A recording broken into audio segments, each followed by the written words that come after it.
Hello सब लोग, आज हम भविष्य में एक एडवेंचर पे जा रहे हैं। इंग्लिश का फ्यूचर टेंस।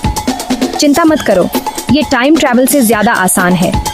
फ्यूचर टेंस हमें उन चीजों के बारे में बात करने में मदद करता है जो अभी तक नहीं हुई है लेकिन होंगी। ये वो तरीका है जिससे हम प्लान्स, प्रेडिक्शंस और प्रॉमिसेस करते हैं। इमेजिन करो कि आप गोवा ट्रिप प्लान कर रहे हो। आप नहीं कहोगे I go to Goa tomorrow, ये गलत लगता है ना? इसकी जगह आप कहोगे I will go to Goa tomorrow. देखो कैसे वो छोटा सा वर्ड विल सब बदल देता है। यही फ्यूचर टेंस का मैजिक है। इंग्लिश में हमारे पास फ्यूचर के बारे में बात करने के कुछ तरीके हैं। हम 4 मेन एक्सप्लोर करेंगे: simple future, future continuous, future perfect और फ्यूचर परफेक्ट कंटिन्यूअस। इन नेम से मत डरो, ये सिंपल आइडियाज के बस फैंसी लेबल्स हैं। तो क्या आप फ्यूचर टेंस के मिस्ट्रीज अनलॉक करने के लिए तैयार हैं? चलो शुरू करते हैं। सबसे सिंपल वाले से शुरू करते हैं, सिंपल फ्यूचर टेंस। हम इसका यूज उन एक्शंस के बारे में बात करने के लिए करते हैं जो फ्यूचर में होंगे। ये कहने जैसा है, ये होगा ही होगा। सिंपल फ्यूचर का मैजिक फॉर्मूला है विल प्लस वर्ब का बेस फॉर्म। एग्जाम्पल के लिए, I will eat pizza tonight. Sounds delicious, right? अब देखते हैं कि ये हिंदी में कैसे काम करता है। हम वर्ब के बाद गा, GA, गे, GE या गी, जी वर्ड्स यूज करते हैं सब्जेक्ट के हिसाब से। तो I will eat pizza tonight, मैं आज रात पिज्जा खाऊंगा बन जाता है। देखो कैसे ये इंग्लिश जैसा ही है। हम बस एंड में थोड़ा एक्स्ट्रा ऐड कर रहे हैं। फ्यूचर प्लान्स, प्रेडिक्शंस और प्रॉमिसेस के लिए सिंपल फ्यूचर आपका गो टू टेंस है। ये हमारी फ्यूचर टॉक का फाउंडेशन है। अब इमेजिन करो कि आप फ्यूचर में झांक रहे हो। आप खुद को गोवा के बीच पर रिलैक्स करते हुए देखते हो। आप फ्यूचर में उस ऑनगोइंग एक्शन को कैसे डिस्क्राइब करोगे? यहीं पे फ्यूचर कंटिन्यूअस टेंस आता है।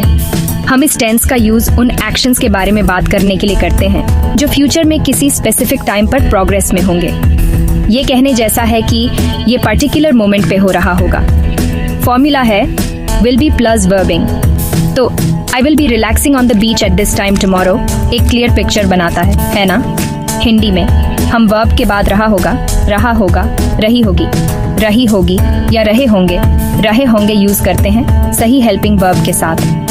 तो हमारा बीच वाला सेंटेंस मैं कल इस समय समुद्र तट पर आराम कर रहा हूँगा बन जाता है। फिर से same structure. Future continuous future में उन ऑनगोइंग मोमेंट्स को कैप्चर करने के बारे में है।